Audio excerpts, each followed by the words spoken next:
at Arlington National Cemetery.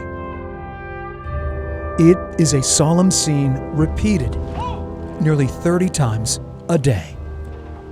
Processions with military precision. Perfect choreography without any direction. They just know what to do, when to do it, and it's an amazing result. Service members laid to rest for eternity in a place many call the most hallowed ground in America. On this spring day, it's a long time coming, but it feels right on time. In Section 33, at grave number 7569, this particular funeral has been 81 years in the making. I mean, to be able to bring him home, that is a feeling within itself. During World War II, Henrico native Hubert Yeary and his twin brother Herbert sign up to serve. Only one will return to Virginia. On April 8, 1944, Staff Sergeant Yeary, a ball turret gunner on a B-24 Liberator, is shot down during a bombing mission to Brunswick, Germany. Hubert and 9 other crew members of the Little Joe don't survive. Their crash site is never found. As time wears on, Hubert, listed as killed in action, fades from memory, but his sacrifice is not forgotten. The airman's name is engraved on the walls of the missing at Netherlands American Cemetery.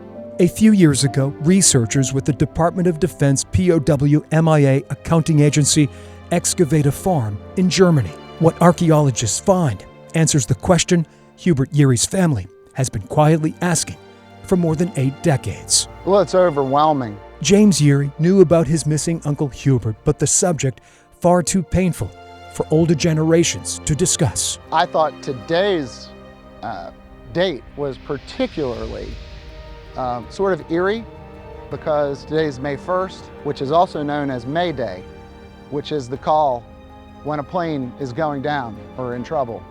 Last June, using DNA from James's father, Hubert's remains were positively identified. Staff Sergeant Hubert Yeary, as well as his 9 crewmen, are now home. There are 10 now off that list of the missing. Kelly McQuade, director of the DPAA, says the military never stops looking for those who are lost. McQuade estimates 38,000 out of 81,000 service members still missing in action may still be recoverable.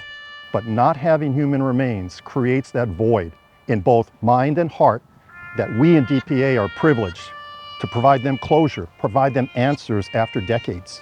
Just something we didn't really talk about because it would have brought sadness to talk about it because we didn't know where he was. Angela Drew, Hubert's niece, says his identification is healing wounds buried deep within. It was just a piece. Like, it just felt like so reverent. Just something we could, like a chapter that could close in a happy way. It just feels like the honor he deserves.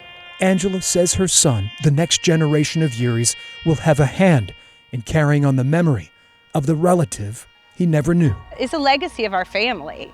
It's something he'll never forget and I'll never forget.